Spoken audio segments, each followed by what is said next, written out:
America के पूर्व राष्ट्रपति बिल क्लिंटन जब भारत आए थे तो ताजमहल को देखने के बाद उन्होंने कहा था, आज मुझे एहसास हुआ इस दुनिया में दो ही तरह के लोग हैं, एक वो जिन्होंने ताज देखा है, दूसरे वो जिन्होंने ताज नहीं देखा। होंगी इस दुनिया में एक से बढ़कर एक खूबसूरत इमारतें, लेकिन ताज जैसी कोई नहीं, क्योंकि इसकी बुनियाद में एक बादशाह ने अपना दिल रखा है। आज इस वीडियो को आखिर तक ज़रूर देखना। आप ताजमहल के बारे में 22 ऐसी बातें जानोगे जो शायद ही आपने पहले कभी सुनी होंगी। नंबर 22। हज़ारों टूरिस्ट जो ताजमहल देखने आते हैं वो ये नहीं जानते कि जो वो सामने देख रहे हैं वो ताजमहल का पिछला हिस्सा है। दरअसल जो शाही दरवाज़ा है वो नदी के किनारे दूसरी तरफ है। आज ज़्यादातर टूरिस्ट ताज को वैसा नहीं देख पाते जैसा कि शाहजहां चाहते थे। मुगल काल में ताज तक पहुंचने के लिए नदी ही मुख्य रास्ता थी। ये एक तरह का हाईवे था। बादशाह और उनके शाही मेहमान नाव में बैठकर आते थे। नदी के किनारे एक चबूतरा हुआ करता था। नदी बढ़ती गई और वो बहुत पहले ही नष्ट हो गया। बादशाह और उनके मेहमान उसी चबूतरे से ताज आया करते थे। नंबर 21। ये कहा जाता रहा है कि शाहजहां ने ताजमहल बनाने वाले मजदूरों के हाथ कटवा दिए थे, लेकिन ये बात एक अफवाह जैसी लगती है, क्योंकि इस बात का कोई प्रमाण मौजूद नहीं है। बहुत से इतिहासकारों का मानना है कि शाहजहां ने मजदूरों और कारीगरों को जिंदगी भर की पगार देकर उनसे एक करारनामा लिखवाया था कि वो ऐसी कोई दूसरी इमारत नहीं बनाएंगे। नंबर 20। ताजमहल की जो 4 मीनारें हैं ये बिल्कुल सीधी नहीं खड़ी हैं, बल्कि चारों बाहर की ओर हल्की झुकी हुई हैं, और इन्हें ऐसा ही बनाया गया था ताकि भूकंप जैसी आपदा आने पर अगर ये गिरे भी तो बाहर की ओर गिरें और मुख्य मकबरे को कोई नुकसान ना पहुंचे। नंबर 19। कुतुब मीनार भारत की सबसे ऊंची मीनार है, लेकिन शायद आपको जानकर हैरानी हो, ताजमहल की ऊंचाई कुतुब मीनार से भी ज़्यादा है। ताजमहल 73 मीटर ऊंचा है, जबकि कुतुब मीनार की ऊंचाई 72.5 मीटर है। नंबर 18। दुनिया में जितनी भी ऐतिहासिक इमारतें मौजूद हैं उनमें से सबसे सुंदर कैलीग्राफी ताज पर हुई है। जैसे ही आप ताज के बड़े दरवाजे से अंदर जाते हो, दरवाजे पर लिखा ये सुलेख आपका स्वागत करता है, हे आत्मा, तू ईश्वर के पास विश्राम कर, ईश्वर के पास शांति के साथ रहे और उसकी परम शांति तुझ पर बरसे। ये कैलीग्राफी थुलूट लिपि में है। इस कैलीग्राफी को डिज़ाइन करने वाले का नाम अब्दुल हक था, जिसे ईरान से बुलाया गया था। शाहजहां ने उसकी चकाचौंध कर देने वाली कला को देखते हुए उसे अमानत खान नाम दिया, उपाधि के तौर पर। नंबर 17। जिस वक्त शाहजहां बादशाह बने वो मुग़ल सल्तनत का सबसे सुनहरा दौर था, या यूं कहें शाहजहां का ज़माना मुग़ल हुकूमत की बसंत जैसा था। चारों तरफ अमन और खुशहाली थी। प्रजा के लिए बादशाह का हुक्म ही सबसे ऊंचा होता था। शाहजहां की बादशाहत में लड़ाइयाँ नहीं होती थी। वो ज़बरदस्त शान व शौकत ऐशो इशरत का दौर था। बादशाह को बड़ी बड़ी इमारतें बनवाने का शौक़ था। उन्होंने मुग़ल वास्तुकला के साथ भारत के प्राचीन इतिहास को मिला दिया था। नंबर 16। ऐसी भव्य इमारत दुनिया ने पहले कभी नहीं देखी थी। इसके लिए सफ़ेद संगमरमर राजस्थान के मकराना से लाया गया था। जेड और क्रिस्टल चाइना से मंगवाया गया था। लैपिस लाजुली अफ़गानिस्तान से आया था।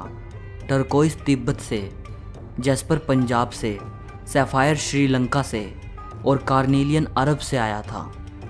कुल मिलाकर ऐसे ही 28 किस्म के बेशकीमती रत्नों को सफ़ेद संगमरमर में जड़ा गया था। इन सब चीज़ों को विदेश से आगरा लाने के लिए 1000 से भी ज़्यादा हाथी इस्तेमाल किए गए थे। नंबर 15। ताजमहल आज से करीब 400 साल पहले 1631 में बनना शुरू हुआ था और ये 22 साल बाद 1653 में पूरा हुआ। इसका निर्माण 20,000 कारीगरों और मजदूरों ने किया था। वास्तुकला का इससे शानदार नमूना दुनिया में दूसरा कोई भी नहीं। ताजमहल के निर्माण के लिए हर चीज़ को हीरे की तरह परख कर चुना गया था। ताजमहल की दीवारों पर जो नक्काशी है, इसकी तकनीक इटली के कारीगरों से सीखी गई थी। उज़्बेकिस्तान के बुखारा से संगमरमर को तराशने वाले कारीगर बुलाए गए थे। ईरान से संगमरमर पर कैलीग्राफी करने वाले कारीगर आए थे और पत्थर को तराशने के लिए बलूचिस्तान के कारीगरों को बुलाया गया था। नंबर 14। 1857 की क्रांति के दौरान अंग्रेज़ों ने ताज को काफ़ी नुकसान पहुंचाया। उन्होंने लैपिस लाजुली जैसे कई बेशकीमती रत्नों को ताजमहल की दीवारों से खोदकर निकाल लिया था। नंबर 13। ताजमहल के मुख्य गुंबद का जो कलश है, किसी ज़माने में वो सोने का हुआ करता था। 19वीं सदी की शुरुआत में सोने के कलश को बदलकर कांसे का कलश लगा दिया गया। नंबर 12। दावे के साथ नहीं कहा जा सकता कि ताजमहल को किसने डिज़ाइन किया था, लेकिन यह कहा जाता है कि 37 लोगों की एक टीम ने मिलकर ताजमहल का नक्शा तैयार किया था। ये 37 वास्तुकार दुनिया के दूर दूर के कोनों से बुलाए गए थे। नंबर 11। ताजमहल की नींव बनाते समय ताज के चारों ओर बहुत से कुएं खोदे गए। इन कुओं में ईंट पत्थर के साथ साथ आबनूस और महोगनी की लकड़ियों के लट्ठे डाले गए। ये कुएं ताज की नींव को मजबूत बनाते हैं। आबनूस और महोगनी की लकड़ियों में ये खासियत होती है कि इन्हें जितनी नमी मिलती रहेगी, ये उतनी ही फौलादी और मजबूत रहेंगी। और इन लकड़ियों को नमी ताज के पास बहने वाली यमुना नदी के पानी से मिलती है। यमुना के पानी का स्तर हर साल घट रहा है और लकड़ियों में नमी की कमी आ गई है। यही वजह है कि सन 2010 में ताज में दरारें देखी गई। नंबर 10। 1653 में जब ताज बनकर तैयार हुआ था, उस समय इसके निर्माण की कीमत करोड़ों में आंकी गई थी। उसी हिसाब से अगर आज ताज बनवाया जाए तो इसे बनाने में कम से कम 57 अरब 60 करोड़ रुपए लगेंगे। नंबर 9। 1989 में एक भारतीय लेखक P.N. ओक ने एक किताब लिखी थी जिसका नाम था ताजमहल द ट्रू स्टोरी। इस किताब में उन्होंने कई तर्कों के साथ ये दावा किया था कि ताजमहल मकबरा बनने से पहले एक शिव मंदिर था और इसका नाम तेजो महाल्या था। सन 2000 में P.N. ओक ने अपनी बात को सिद्ध करने के लिए ताज की साइट खोदने के लिए सुप्रीम कोर्ट को अर्जी दी थी, जिसे सुप्रीम कोर्ट ने रद्द कर दिया। आर्कियोलॉजिकल सर्वे ऑफ इंडिया के मुताबिक ताजमहल कभी एक शिव मंदिर था, इस बात के कोई सबूत नहीं हैं, बल्कि शाहजहां ने ताज को बनवाया था, इसके प्रमाण ही इतिहास के पन्नों में मिलते हैं। नंबर 8। एक कहानी प्रसिद्ध है कि शाहजहां यमुना नदी के दूसरी तरफ काले संगमरमर से ऐसा ही एक और काला ताजमहल बनाना चाहते थे। कहा जाता है कि शाहजहां मुमताज़ की तरह अपने लिए भी एक मकबरा बनाना चाहते थे, लेकिन इससे पहले कि वो काला ताजमहल बनवा पाएं, औरंगज़ेब ने उनको कैद खाने में डलवा दिया। लेकिन इतिहासकार कहते हैं कि ये बाद में बनाई गई मनगढ़ंत कहानियां हैं। जिस जगह शाहजहां के काला ताज बनवाने की बात कही जाती है, वहां कई बार खुदाई की जा चुकी है, लेकिन ऐसा कोई सबूत नहीं मिला जिससे यह पता चले कि शाहजहां काला ताज बनवाना चाहते थे। नंबर 7। ताजमहल का डिज़ाइन हुमायूं के मकबरे से प्रेरित दिखता है। हुमायूं शाहजहां के परदादा थे। उनका ये मकबरा हिंदुस्तान में आगे बनने वाली कई मुगल इमारतों के लिए प्रेरणा बना। नंबर 6। दूसरे विश्व युद्ध में सरकार ने मकबरे के चारों ओर बांस का घेरा बनाकर सुरक्षा कवच तैयार कराया था, जिससे कि हवाई बमबाजों को भ्रमित किया जा सके और ये जर्मन और जापानी हवाई हमलों से सुरक्षा प्रदान कर पाए। 1965 और 1971 के भारत पाकिस्तान युद्ध के समय भी यही किया गया था। नंबर 5। कई देशों में ताजमहल की नकल पर बनी इमारतें मौजूद हैं, जैसे चीन, बांग्लादेश और कोलंबिया में। और ऐसी एक इमारत भारत में भी मौजूद है, बीबी का मकबरा।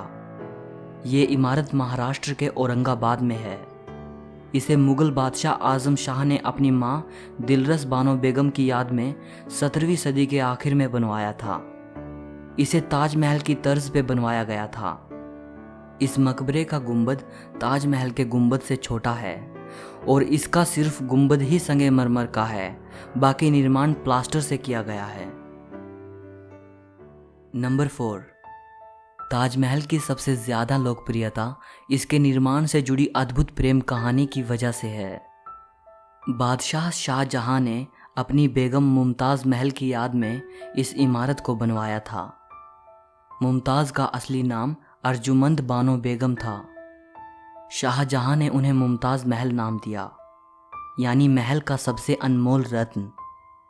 महज 38 साल की उम्र में अपनी 14वीं संतान को जन्म देते वक्त मुमताज़ की मृत्यु हो गई। उस वक्त वो बुरहानपुर में थी। अपनी प्रिय बेगम की मृत्यु से बादशाह बेहद दुखी हुए, जैसे उनकी जिंदगी ही तबाह हो गई। और आखिर उनकी याद में शाहजहां ने ताज को बनवाने का फरमान जारी किया। नंबर 3, पहले मुमताज़ को बुरहानपुर में ही दफनाया गया। इसके बाद शाहजहां ने ताज को बनवाना शुरू किया। तब बुरहानपुर से मुमताज़ के शव को निकालकर जहां ताजमहल बन रहा था उसके पास एक बगीचे में दफनाया गया। ताजमहल को तैयार होने में 22 साल लगे। तब तक मुमताज़ का शव बगीचे में बनाई गई कब्र में ही दफन रहा। बाद में उसे ताजमहल के अंदर मुख्य गुंबद के नीचे दफनाया गया। नंबर 2, शाहजहां का सारा ध्यान ताज को एक खूबसूरत रूप देने में लगा रहा। इसी बीच शाहजहां के ही बेटे औरंगजेब ने आगरा पर हमला कर अपने पिता को कैद कर लिया। शाहजहां से पूछा गया कि वो क्या चाहते हैं, तो उन्होंने कहा कि उनको ऐसी जगह पर कैदी बनाकर रखा जाए जहां से वो सीधे ताज को देख पाएं, और उनकी ये ख्वाहिश पूरी कर दी गई। कैद में रहते हुए भी शाहजहां हर वक्त ताज को देखते रहते, और वहीं उन्होंने अपनी जिंदगी की आखिरी सांस ली। मृत्यु के बाद उन्हें मुमताज़ के साथ ही ताजमहल में दफनाया गया। एक हारे थके बादशाह को भी अगर किसी ने गिरने नहीं दिया तो वो मुमताज़ के लिए उनका बेपनाह प्यार ही था। जिस लगन से प्यार की ये अनोखी निशानी बनकर तैयार हुई, उसकी मिसाल आज पूरी दुनिया के सामने है। नंबर 1, कवि रविंद्रनाथ टैगोर ने ताजमहल के बारे में लिखा है, वक्त के गाल पर एक आंसू, हमेशा हमेशा के लिए। उन्होंने ताज की छवि वक्त के गाल पर एक थमे हुए आंसू के रूप में बयान की है। शाहजहां जानते थे कि ये दौलत, ये ताकत और ये शान शौकत एक दिन सब खत्म हो जाएगा। उन्होंने सोचा कि कुछ ऐसी यादगार चीज़ बनाई जाए जो हमेशा रहे, और शाहजहां ने अपनी प्रिय की याद में ताज को बनवाया। आज बादशाह नहीं रहा, उनकी हुकूमत नहीं रही, और उसकी सल्तनत को भी ख़त्म हुए कई ज़माने गुजर गए। बस एक ताज है जिसने बादशाह की सदियों पुरानी प्रेम कहानी को खुद में संजोए रखा है। प्रकृति की गोद में चांद सी जगमगाती ये भव्य इमारत सदियों से दो प्रेमियों के प्यार की अमर कहानी सुनाती आई है और सदियों तक सुनाती रहेगी। सो इस वीडियो के लिए इतना ही। अगर आपको ये वीडियो पसंद आई हो तो लाइक और शेयर ज़रूर करना। ताजमहल के बारे में या इस वीडियो के बारे में आपकी जो भी राय हो कमेंट में बताइएगा। और अगर आप हिस्ट्री और फिलॉसफी से जुड़ी ऐसी ही अमेजिंग वीडियोस देखना चाहते हो तो चैनल को सब्सक्राइब करके घंटी को दबा देना। सो मिलते हैं अगली वीडियो में।